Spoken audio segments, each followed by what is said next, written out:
Hi, this is the HOTWAV Pad 8 and I'll show you how to check battery temperature with Ampere app on this device.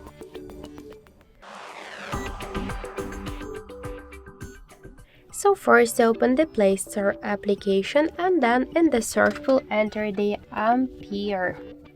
And now we should get this application, so tap to install button and wait a couple of seconds.